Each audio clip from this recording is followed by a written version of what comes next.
2020 से ही लद्दाख से लेकर अरुणाचल रीजन तक भारत और चीन के बीच टकराव बना हुआ है। इस टकराव की शुरुआत में पीएम मोदी ने कहा था, भारत की सीमा में कोई नहीं आया, और पीएम के इस बयान का बचाव आज भी बीजेपी और मोदी सरकार नहीं कर पा रही है और न ही चीन को भारतीय जमीन से वापस पीछे धकेल पाई है। और अब इस मामले को लेकर बीजेपी के वरिष्ठ नेता सुब्रमण्यम स्वामी ने पीएम मोदी को ही घेर लिया है और अब उन्हें कोर्ट में घसीटने की तैयारी भी हो गई है। चीन ने भारत की 4067 वर्ग किलोमीटर जमीन पर कब्जा कर लिया है, लेकिन मोदी सरकार दावा कर रही है कि भारत की जमीन पर चीन का कब्जा नहीं है। दूसरी तरफ सरकार चीन से वार्ता में अप्रैल 2020 से पहले की स्थिति बहाल करने की बात भी कह रही है। सरकार के इसी डबल स्टैंडर्ड पर विपक्ष लगातार सवाल उठा रहा है और बीजेपी के वरिष्ठ नेता और पूर्व केंद्रीय मंत्री सुब्रमण्यम स्वामी ने ऐलान किया है कि वो इस मामले को लेकर सुप्रीम कोर्ट जा रहे हैं।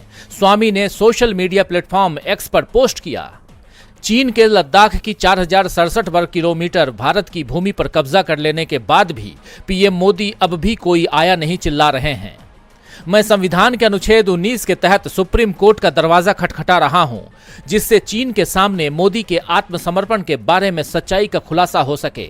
इससे पहले स्वामी ने दावा किया था कि चीन के राष्ट्रपति शी जिनपिंग के साथ 18 बार आमने सामने की बैठकों के बाद भारत ने अपनी जमीन का 4067 वर्ग किलोमीटर हिस्सा चीन को सौंप दिया, जो सिर्फ शर्मनाक ही नहीं हमारे राष्ट्रीय हितों के साथ विश्वासघात है।